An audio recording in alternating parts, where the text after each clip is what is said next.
Hi, I'm Austin. Welcome back to the Lentfer Custom Woodworks YouTube channel. Today we're going to be working on something for my own house, and that is a vanity.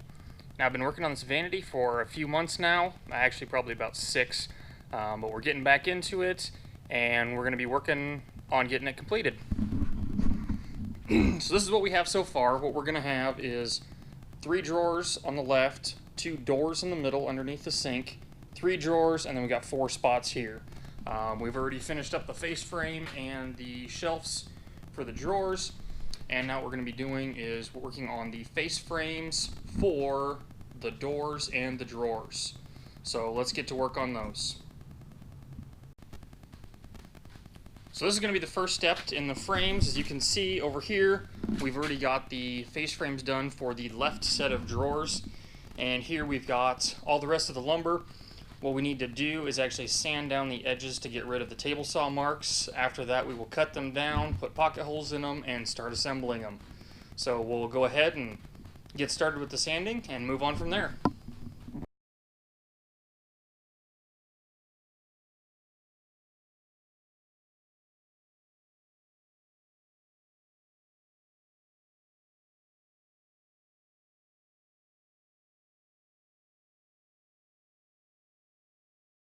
So the next part in this process, we're going to cut out the frames for the drawers on the right side. And what I do is I have the stiles and rails here kind of marked out already. I know that I need to make these 7.5 inches long. I need to make these 8.25 long. So what we'll do is we'll go ahead and cut those. And next thing we'll do is pocket holes and screw them together.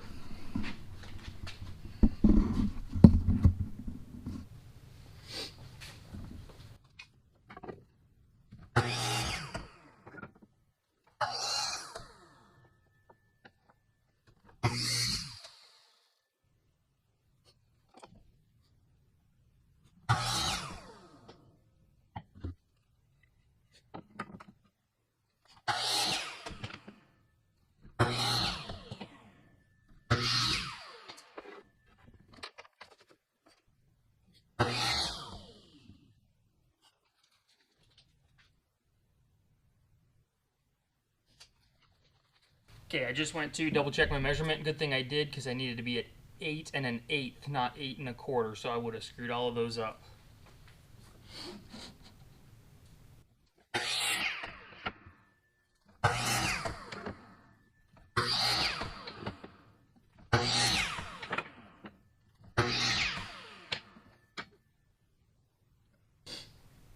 Small little problem, I actually don't have enough on this board, so I do have an extra board right here I can use. What happened was on my side with the 4 slots, there just wasn't enough. I didn't add enough on there, so I'm a little short on that side. So the drawer is going to be 1/8 of an inch wider than the drawer on the other side. So that's kind of why I ran into this issue, but I do have a spare piece just for that.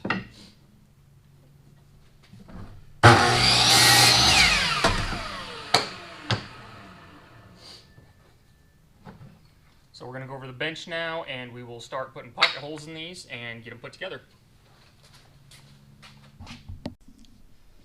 What we have here is one of the face frames that I've already done, and as you can see, I put 1 pocket hole per joint here. And the reason why I did that is I'm actually going to come in and add a rabbet, and I'm going to add a sheet of 1/2 inch plywood in there for the actual face on there. So I didn't want the pocket screws to get too close to that rabbet. It'll actually be a 1/2 inch in and a 1/2 inch down is what we'll do for that for the plywood. So we'll go ahead and we'll get started with the pocket holes.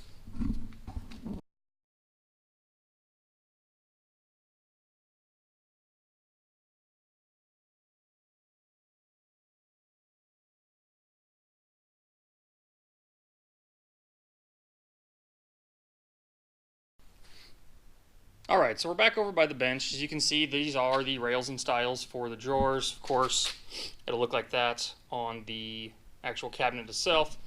What we'll do is we'll go ahead and clamp these together and start gluing and screwing them together so they can be solid, and we'll jump right into that right now.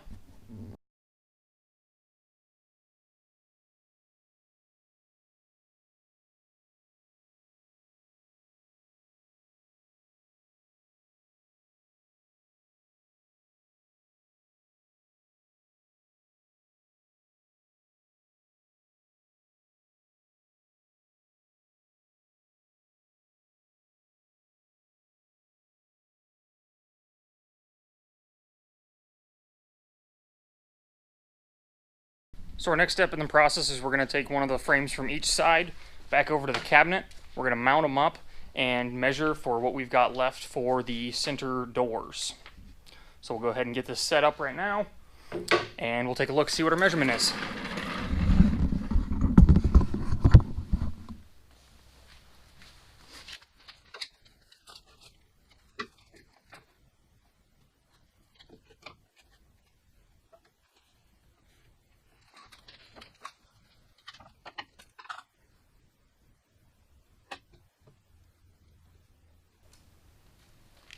So you can see this is kind of what we're roughly looking at for our frames. We're going to have drawers here, and on that side, the center will be doors. And I think I'm going to do a sliding tray on the bottom.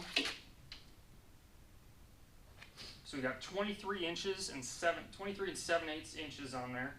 Take that back, 23 and 7/8 inches.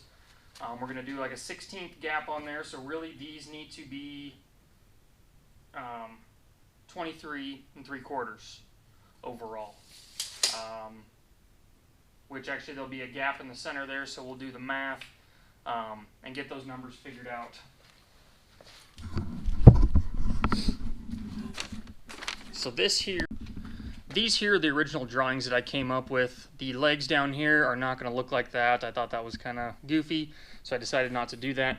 One of the cool things I did with this setup here is you've got your stiles and rails. So the way I labeled this was all the rails are here. So when I made these boards, I actually made it rail A, I've got rail B, C, D, E, F, G, H, I, J. So I've got all my rails, and then I assigned numbers to them. So I've got RA1, RA2, RA3, and then RB1, RB2, RB3, and then I did the same with the stiles. So I've got SA1, SA2, SA3, then I come over here to SB, I got SB, SC, SD, SE. So that was kind of a little system I came up with to actually label these and have a stack there, which is good since I haven't worked on this in probably 6 months. I've been busy with other projects, customer stuff, so my wife will be happy when I actually get this thing going. But now we'll go over and we'll start cutting for the doors.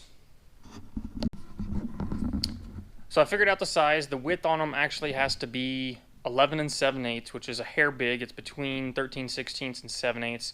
So what I'll do is once I have the doors actually put together, I'll just run them through the table saw to get them their final width. So what we'll do is we'll go ahead and we'll cut it out. So each door is going to be 11 7/8 wide. So I actually take 4 inch off for the rails. So I know that this is going to be 7 7/8 wide for the SB1, SB2, SC1, and SC3. So we'll go ahead, cut those, and we're going to cut our rails. Those will be 20, I believe it's 22 3/4, but let's go ahead and double check here. Yeah, 22 3/4. So we got all the frames for the drawers and the doors done, and it matches the frames for the shelves really well. We're going to call it this for the night, but next time we will, we'll rabbet the inside of the doors and drawer fronts, and we'll add plywood to those so they'll actually have a nice face. It'll actually look very similar to this end. Be just kind of a nice, clean, and simple look. Eventually we'll have to figure out some drawer pulls for it. We're going to go ahead and finish it off there, but I want to thank you for watching this video, and stay tuned for the next one. Thank you very much. Bye.